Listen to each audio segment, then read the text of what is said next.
بسم اللہ الرحمن الرحیم والجمہور لا یثبتون هذا القسم قال ابو الفتح راجعت ابا علی مرارا فی قوله تعالی ولن ينفعكم اليوم اذ ظلمتم مستشکلا ابطال اذ من اليوم۔ حمزے سے مرکب ہونے والے کلمات میں سے اذ کے بارے میں بات ہو رہی ہے۔ اذ تو اذ کے کتنے اقسام تھے؟ 4 اقسام۔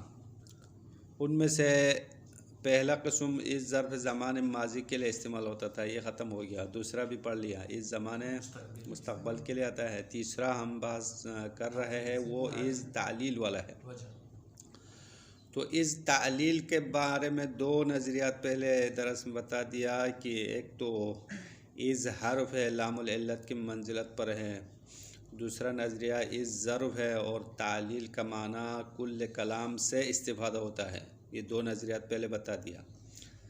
اور آج کی بات یہ ہے کہ اکثر نحویین اس کا یہ والا قسم ثابت نہیں کرتے ہیں، یعنی اس تعلیل والا جمہور کے پاس موجود ہی نہیں ہے۔ جمہور سے مراد ہے اکثر نحویین اس تعلیل کو ثابت نہیں کرنے والے ہیں، بلکہ وہ کہتے ہیں اصلاً اس تعلیل ہمارے پاس نہیں ہے۔ بس اس کے کتنے اقسام ہوں گے؟ 3 ہوں گے نا، 4 نہیں ہوں گے، 3 ہی ہوں گے۔ پھر درمیان میں ابو الفتح اور ابو علی کی ایک گفتگو نقل کیا ہے۔ ابو الفتح نے کہا ہے میں نے کئی مرتبہ ابو علی سے مراجعہ کیا، یعنی ابو علی سے پوچھا یا ابو علی کے پاس جا کے ان سے استفسار کیا کہ قرآن کی آیت وَلَن يَنفَعَكُمُ الْيَوْمَ إِذ ظَلَمْتُم میں اِذ کو اليوم سے بدل لینے پر اشکال کیا، کیونکہ یہ آیت پہلے بھی آیا تھا اِذ وَلَن يَنفَعَكُمُ الْيَوْمَ إِذ ظَلَمْتُم أَنَّكُمْ فِي الْعَذَابِ مُشْتَرِكُونَ میں اِذ تعلیل کے معنی کے لیے استعمال کیا تھا نا، یہی مثال دیا تھا قرآن کی آیت۔ تو اب ابو الفتح کہتا ہے کہ میں نے ابو علی سے کہا اِذ اگر ضرب ہے تو الیوم سے بدل لینا صحیح نہیں ہے، کیونکہ اس ظلمتم کا زمان ماضی ہے، الیوم زمان حال ہے، دونوں زمان مختلف ہوتے ہیں۔ یہ اشکال پہلے بھی بیان کیا ہے، پہلے درس میں بھی۔ دونوں کا زمان مختلف ہے، 2 ضرب ہے، دونوں زمان مختلف ہے، تو ایک ضرب دوسرے سے بدل لینا صحیح نہیں ہوگا، کیونکہ بدل لینے کے لیے بدل مبدل دونوں ایک ہونا چاہیے، ایک جیسے ہونا چاہیے۔ اب یہاں اس ظلمتم میں اس کو الیوم سے بدل لے تو غلط ہو جائے گا۔ تو یہ اشکال ابو الفتح نے ابو علی پر کئی مرتبہ کیا، تو ابو علی کا جو آخری جواب اس کو حاصل ہوا، آخر میں اس نے جو جواب دیا وہ یہ دیا ہے کہ چونکہ یہ قرآن کی آیت ہے اور اللہ نے فرمایا اللہ کا کلام ہے، اس لیے اللہ کی نظر میں زمان ماضی اور حال استقبال نہیں ہے، بلکہ تمام زمان ایک ہے، اور اللہ کے لیے زمان ماضی اور زمان حال و مستقبل معنی نہیں رکھتا ہے۔ زمان حال و ماضی مستقبل کن لوگوں کی نسبت ہے؟ انسانوں کی نسبت یا مخلوقات کی نسبت ہے، کیونکہ مخلوقات ایک زمانے میں موجود ہوتے ہیں، ایک زمانے میں نہیں ہوتے ہیں، اور ایک زمانہ گزر جاتا ہے، لیکن اللہ کے لیے تو کوئی زمان نہیں ہے، اور دنیا اور آخرت اللہ کی نظر میں ایک ہے، دونوں الگ الگ چیز تو نہیں ہے۔ یہ ابو علی کا جواب ہے۔ تو زمان مختلف ہونے والا اشکال یہاں سے دور ہو جائے گا، یعنی ابو علی نے اس طرح جواب دیا کہ زمان کا فرق ہونا بندوں کی نظر میں ہے، اللہ کی نظر میں نہیں ہے۔ زمان 2 ہونا، ماضی ہونا، مضارع ہونا، یہ باتیں انسانوں کی نسبت سے ہے۔ یہ ابو علی اور ابو الفتح کی باتیں ہو گئے۔ اس کے بعد آخر میں اسی آیت میں اس زمان ماضی ہے، الیوم زمان مستقبل ہے، اس کو حل کرنے کے لیے 2 مزید اقوال بھی سامنے آئے ہیں۔ بعض علماء کہتے ہیں یہاں پہ اس کا جو متعلق ہے وہ ثبتہ کے ساتھ لگانا پڑے گا۔ تو اگر ثبتہ فعل تقدیم رکھیں گے تو اس کے بعد ثبتہ تقدیم رکھنے کی صورت میں دونوں کا زمان ایک ہو جائے گا، کیونکہ ظلم ثابت ہونے کا زمان کب ہے؟ زمان حال ہو جائے گا یا زمان قیامت کے دن ہوگا۔ ظلم تو انہوں نے دنیا میں کیا ہے، اما ظلم ثابت کب ہوگا؟ قیامت کے دن ثابت ہوگا۔ تو الیوم کا زمان اور ظلم ثابت ہونے کا زمان ایک ہو جائے گا، پھر زمان مختلف ہونے کا اشکال یہاں سے دور ہو جائے گا اگر اس کے بعد ثبتا تقدیم رکھیں گے۔ یہ دوسرا قول آیا۔ تیسرا قول والا کہہ رہا ہے کہ یہاں اس سے پہلے کوئی چیز تقدیم رکھیں گے پھر معنی حل ہو جائے گا، یعنی بعد اذ ظلمتم، یہاں اس سے پہلے بعد تقدیم رکھو تو لفظ بعد تقدیم رکھے تو بھی دونوں کا زمان ایک ہو جائے گا۔ تو آیت کا معنی کیا ہوگا؟ لَن يَنفَعَكُمُ الْيَوْمَ بَعْدَ إِذْ ظَلَمْتُمْ، تمہارے لیے آج کے دن کوئی فائدہ نہیں ہوگا اس کے بعد کہ تم لوگوں نے ظلم کیا ہے۔ تو قیامت کے دن ظلم کے بعد والا زمان ہے، بس الیوم کا زمان اس کے ساتھ ایک ہو جائے گا۔ تو یہ دو نظریات قیلہ کے ذریعے سے بیان کیا۔ قیلہ یعنی کہا گیا، اس قائل کا پتہ نہیں ہے، فعل مجہول لایا۔ قیلہ فعل مجہول لایا ہے، اس کی دو وجہ ہے، ایک تو قائل پتہ نہیں ہے، دوسرا جو ہے قول ضعیف ہونے کی بھی نشانی ہے، کیونکہ فعل مجہول استعمال کرنے کے مختلف وجوہات ہیں، ان میں سے ایک قول کی کمزوری کی طرف اشارہ ہے، یا فاعل کا پتہ نہ ہونا مجہول لانے کی وجہ ہے۔ تو ان دونوں قول کی بنا پر الیوم کا زمان اور از کا زمان ایک ہو گیا، کیونکہ ثبتا تقدیم رکھا یا بعد تقدیم رکھا، دونوں صورتوں میں از الیوم سے بدل لینا صحیح ہو جائے گا، کیونکہ دونوں کا زمان کسی طریقے سے ایک کر دیا ہے۔ بس از تعلیل کی گفتگو یہاں تک مکمل ہو گئی۔ از کا تیسرا قسم از علت بیان کرنے کے لیے ہے اور اس کے بارے میں گفتگو ہو گئی۔ آخری صورت بتا رہے الوجہ الرابع، از کا آخری وجہ، از کا چوتھی وجہ از مفاجات کے لیے آتا ہے۔ مفاجات کا معنی اچانک کا معنی ہے، جس طرح اذا مفاجات کے لیے آتا تھا، پہلے پڑھا ہے اذا، یا اذا بعد میں پڑھیں گے، ہاں اذا تو نہیں پڑھا نا، از پڑھا ہے۔ تو اذا کے دو قسم ہے، اذا مفاجات اور اذا شرطیہ، وہ بعد میں پڑھیں گے۔ تو اسی طرح از بھی ہمارے پاس از مفاجات موجود ہے۔ از مفاجات یعنی معنی اچانک کا معنی دے گا، اور یہ ہر جگہ پر نہیں ہوگا، بلکہ بینا اور بینما کے بعد اگر از آ جائے تو از مفاجات کے معنی میں استعمال ہوگا، جیسا کہ امام علی علیہ السلام کا فرمان ہے وَإِنَّ أَهْلَ الدُّنْيَا كَرَكْبٍ بَيْنَاهُمْ حَلُّوا إِذْ صَاحَ بِهِمْ سَائِقُهُمْ فَارْتَحِلُوا یا فرتحلوا۔ امام فرماتے ہیں بے شک اہل دنیا والے کرکبن قافلے کی طرح ہے، کاروان کی طرح ہے، بیناہم در حالانکہ وہ لوگ حلو یعنی ایک جگہ پر پہنچ گئے، اذ اچانک صاح بہم سائقہم ان کے چلانے والے نے آواز نکالی تو فرتحلو وہ چل پڑے۔ بس یہاں پہ از بمانے اچانک کا معنی لیا ہے، کیونکہ بینا کے بعد آیا ہے، بیناہم اذ صاح بہم۔ اسی طرح شاعر کا قول بھی یہاں شاید مثال کے طور پر بیان کیا ہے، بینما کے لیے مثال دیا ہے۔ اب یہ از مفاجات کے لیے ہونا تو پتہ چل گیا، معنی کے لحاظ سے اچانک کا معنی ہے، اما یہ حقیقت میں از مفاجات کیا چیز ہے، اس کی حقیقت کیا ہے، اس کی نوعیت کیا ہے، تو اس کے بارے میں تقریباً 4 اقوال ہے۔ پہلا قول از مفاجات والا ظرف مکان قرار دیا ہے، دوسرا قول ظرف زمان قرار دیا ہے، تیسرا قول حرف ہے، مفاجات کا معنی ہے، حرف ہے، ظرف نہیں ہے، چوتھا قول حرف زائد ہے، حرف تاکید ہے۔ 4 اقوال۔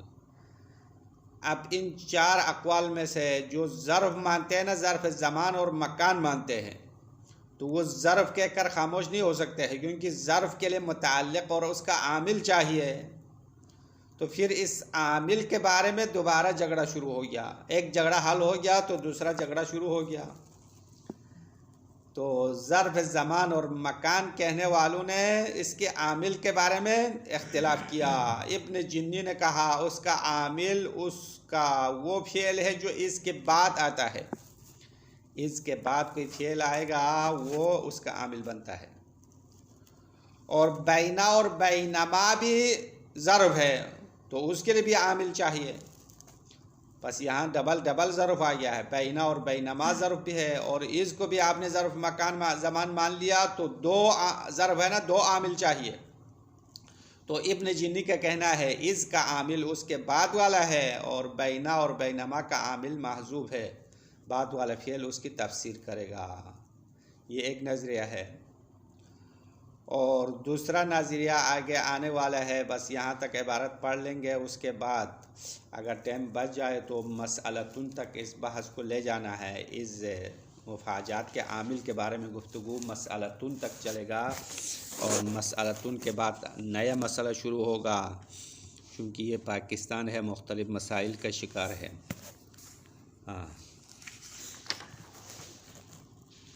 والجمہور، عبارت دیکھ لیا کہاں سے پڑھ رہے ہیں. والجمہور لا یثبتون ھذا القسم، جمہور اس قسم کو ثابت نہیں کرتے ہیں. اس قسم سے مراد ہے از تعلیل والا، از تعلیل والا جمہور کے پاس ثابت نہیں ہے. قال ابو الفتح، ابو الفتح نے کہا راجعت ابا علی مرارن، میں نے ابو علی کے پاس کئی مرتبہ مراجعہ کیا. مراجعہ کے نا اس کے پاس جا کے پوچھ گچھ کیا، سوال کیا. کس کے بارے میں؟ فی قولہ تعالی، اللہ کے اس قول کے بارے میں کہ وَلَن يَنفَعَكُمْ الْيَوْمَ إِذ ظَلَمْتُمْ، کہ تم لوگوں کو آج ہرگز فائدہ نہیں پہنچائے گا. اِذ ظَلَمْتُمْ، جب تم لوگوں نے ظلم کیا ہے. تو ابو الفتح نے ابو علی سے پوچھا مستشکلاً، اشکال کرتے ہوئے، ابدال از من الیوم، از کو یوم سے بدل لینے میں اشکال کیا. ابو علی سے پوچھا اے ابو علی آپ استاد ہے نحو میں، تو یہاں از الیوم سے بدل کیسے لیں گے، حالانکہ دونوں کا زمان مختلف ہے. ابو الفتح کا اشکال یہی ہے، ابو علی پر کئی مرتبہ اشکال کیا. تو آخر میں ابو علی کو تنگ آ کے اس نے ایک ایسا جواب دیا کہ ابو الفتح کا منہ بند ہو گیا. فآخر ما تحصل منہ، آخری بات جو ابو علی سے حاصل ہو گیا، یعنی ابو علی نے آخری جواب دیا ہے وہ یہ دیا کہ ان الدنیا والآخرۃ متصلتان، بے شک دنیا اور آخرت دونوں ملے ہوئے ہیں، متصل ہے. وَأَنَّهُمَا فِي حُکْمِ اللَّهِ تَعَالَى سَوَاءٌ، اور بے شک یہ دونوں، انہما یعنی دنیا و آخرت، خدا کے حکم میں یعنی اللہ کی نظر میں برابر ہے. تو اللہ کے لحاظ سے زمان، ماضی، مستقبل، حال کا کوئی تصور نہیں ہے.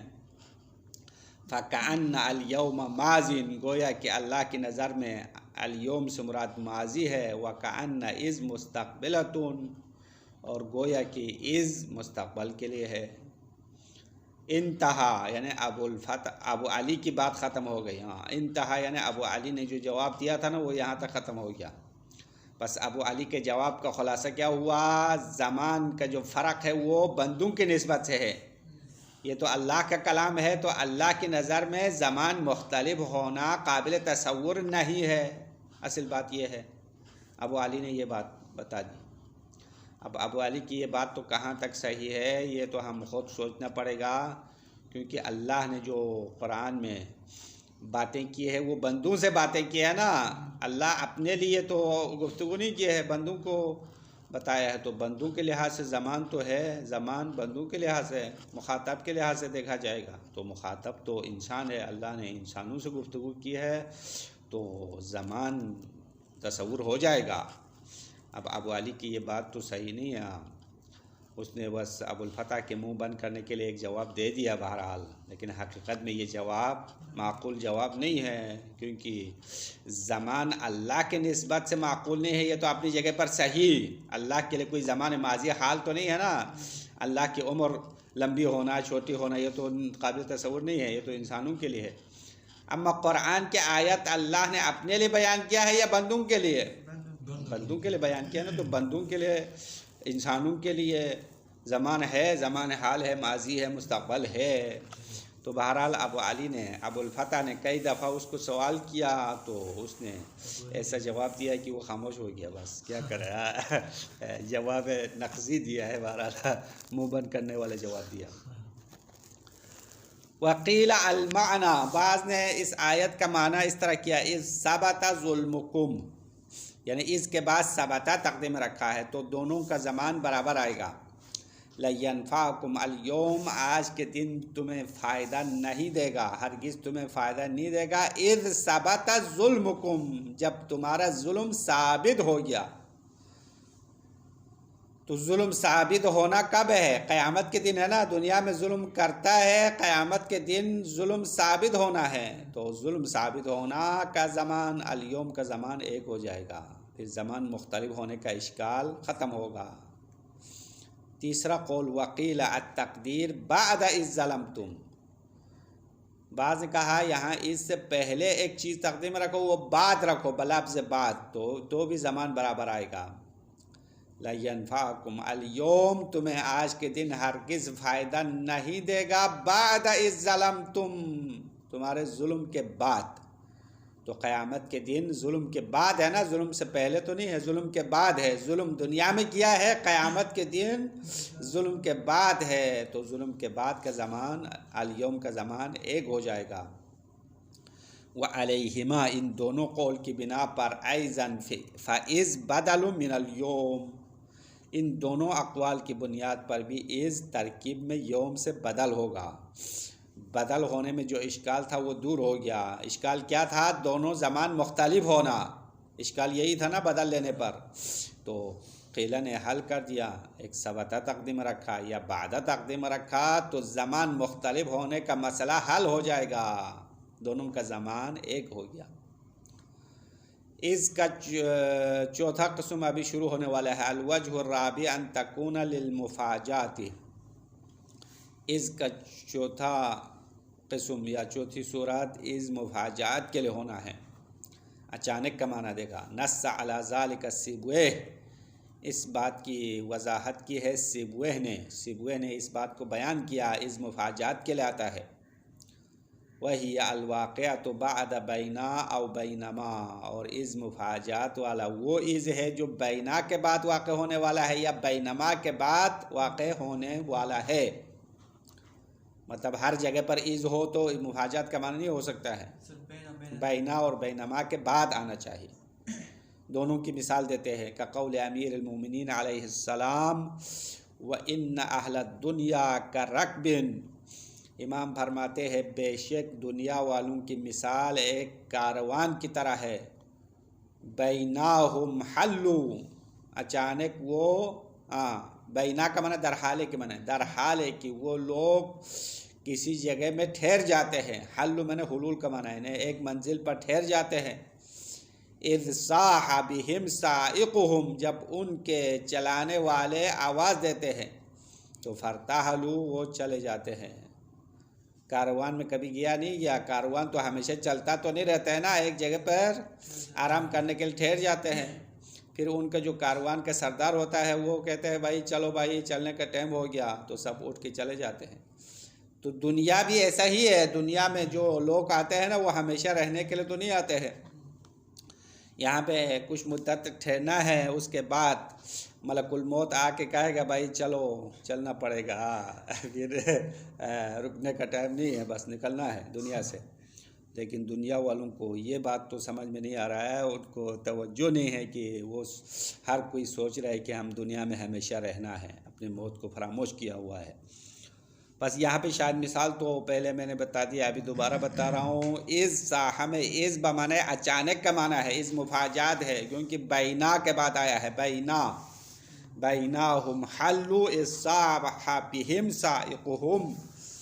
شاید مثال اور ترجمہ دونوں سمجھ میں آیا یا نہیں آیا، اگر نہیں آیا تو پھر دوبارہ رگڑ لیں گے، جتنا رگڑ کے تیل نکال کے لے جانا پڑے گا، کیونکہ کوئی چیز اگر زیادہ رگڑ لے تو کسی کا تیل نکلتا ہے، کسی کا خون نکلے گا، تو پتہ نہیں آپ لوگوں کا کیا نکلے گا، تو کئی دفعہ ترجمہ کر کے پھر آپ لوگوں کو سمجھانا پڑے گا۔ یہ حدیث ہے، امام کا فرمان ہے، اسی حدیث پر آپ تقریر بھی کر سکتے ہیں، ایک موضوع بھی بنا سکتے ہیں، کیونکہ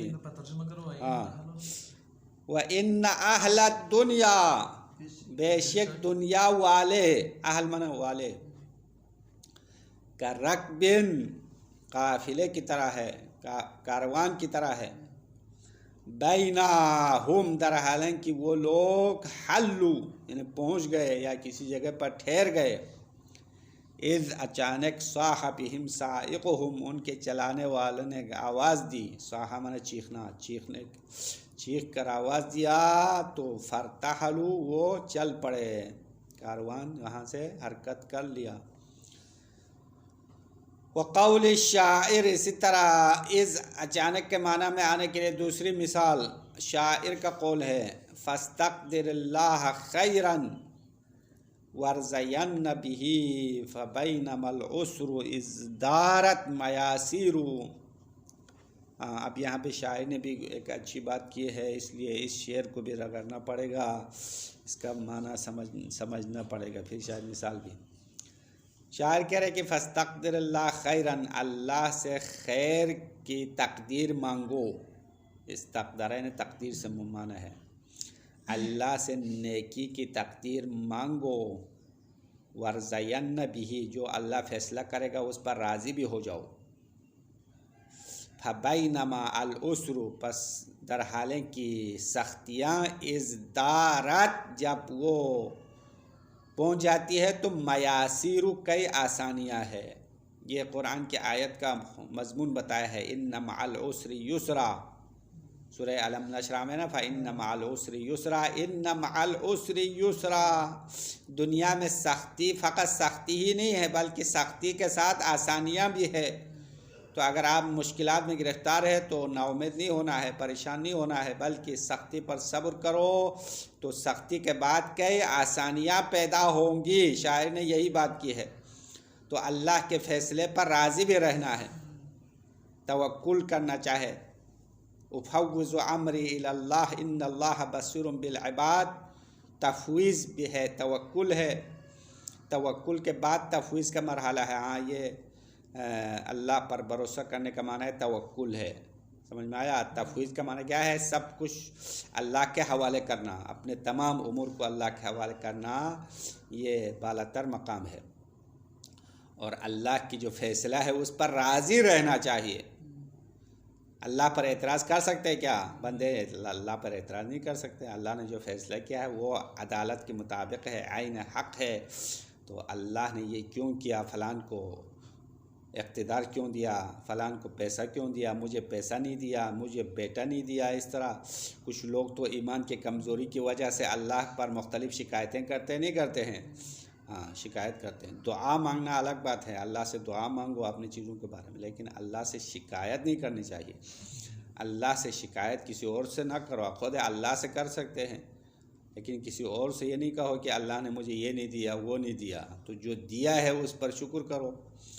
فاستقدر اللہ خیرن، اللہ سے خیر کی تقدیر مانگو، ورزین بھی اور اس پر ضرور بضرور راضی بھی ہو جاؤ، ورزین نون تاکید کے ساتھ آیا ہے، راضی بھی رہو۔ فبینما العسر پس در حالے کی سختی ازدارت جب پہنچ جاتی ہے، سختیاں پہنچ جاتی ہے تو میاسیرو یعنی آسانیاں ہے۔ اب یہاں پہ شاید مثال ازدارت میں ہے، از مفاجات کے لیے معنی ہے، بینما کے بعد آیا ہے، تو یہ دو مثال کیوں دیا؟ کیونکہ ایک مثال بینا کے لیے، ایک مثال بینما کے لیے، دونوں مثال دیا ہے، ایک تو امام کا فرمان ہے، دوسرا شاعر کا قول ہے۔ بس یہاں تک تو آپ نے ایک بات تو سمجھ لیا، از مفاجات کے لیے ہے۔ اب یہ حقیقت میں یہ کیا چیز ہے؟ یہ از جو مفاجات کا معنی دے رہا ہے، یہ اسم ہے، حرف ہے، ظرف ہے، کیا ہے؟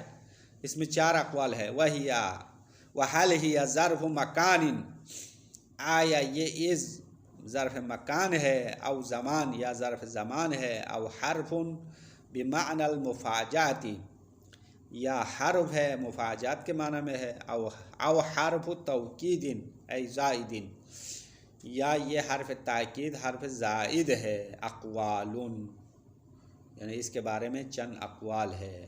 کتنے قول ہو گئے؟ چار قول، ہاں، ظرف مکان ایک قول، ظرف زمان ہونا دوسرا قول، حرف بمعنی مفاجات ہونا تیسرا، حرف زائد ہونا چوتھا، چار اقوال سامنے آئے ہیں۔ اب ان میں سے جو حرف ہے مفاجات والا یا حرف زائد ہے، ان دونوں قول والے اپنے آپ کو چھڑا لیا ہے، ان کے پاس دوبارہ مزید گفتگو نہیں ہے، بس انہوں نے بات ختم کر لی، حرف ہے تو بس ختم ہو گیا۔ لیکن جو ضرب ہے نا، ضرب کے مانتے ہیں ضرب زمان مان لے یا ضرب مکان مان لے، وہ بات ختم نہیں کر سکتے ہیں، بس اس کا عامل ڈھونڈنا پڑے گا۔ جب آپ نے ضرب مان لیا تو اس کا عامل بھی چاہیے، اس کا متعلق بھی چاہیے، تو متعلق کے بارے میں پھر جھگڑا شروع ہو گیا۔ وعلی القول بالظرفیہ، اس ظرفیت ہونے کے قول کے مطابق فقال ابن جنی نحوی نے فرمایا عاملها الفعل الذی بعدها، اس کا عامل وہ فعل ہے جو اس کے بعد آتا ہے۔ دیکھو اوپر والا شعر میں ہے فاستغفر اللہ خیرا ورزین به فبینما العسر اذ دارت، دیکھو اس کے بعد کون سے فعل آیا ہے؟ دارت آیا ہے۔ اسی طرح امام کے فرمان میں اذ صاح، تو ابن جنی کہتا ہے اس کا عامل کیا ہے؟ وہی صاح ہے جو اس کے بعد ہے۔ اس دارت میں دارت عامل ہے، یعنی اس کے بعد والا اس کا عامل بن جائے گا۔ لأنها غیر مضافۃ الیہ، کیونکہ اس بات والے فعل کی طرف اضافہ نہیں ہوا ہے۔ بات والے فعل مضاف الیہ شمار نہیں کرتے ہیں، اگر مضاف الیہ شمار ہو تو مضاف الیہ مضاف میں عمل نہیں کر سکتا ہے۔ اسی لیے ابن جنی کہتے ہیں از یہاں پہ اضافہ نہیں ہے، اور اس کے بعد والا فعل اس کا عامل بن جائے گا، بس اسی عامل پر گزارا کرو۔ اب پھر دوبارہ پھنس جائیں گے، بینا کا عامل کیا ہے؟ وہ بھی ضرب ہے، ہر ضرف کا عامل ڈھونڈنا پڑے گا، صبح سے شام تک عامل ڈھونڈتے رہو۔ بس 4-5 منٹ ابھی ٹائم ہے، اس کو آگے بڑھیں گے۔ وعامل بینا و بینما محذوف، ابن جنی کہتا ہے بینا اور بینما کا عامل محذوف ہے، یفسرہ الفعل المذکور، اور جو فعل ذکر ہے وہ اس کی تفسیر کرنے والا ہے۔ بس وہ دو ضرب ہو گیا ہمارے پاس، ایک بینا ایک از، تو از کا عامل ظاہر ہے اور بینا کا عامل محذوف مان لیا، یہ ابن جنی کا نظریہ ہو گیا۔ اور جناب شلوبین کا نظریہ انشاءاللہ کل بتائیں گے، آج ٹائم نہیں ہے۔ یہ 2 قول ہے، ایک قول آپ کو بتا دیا۔ وصلی اللہ علیہ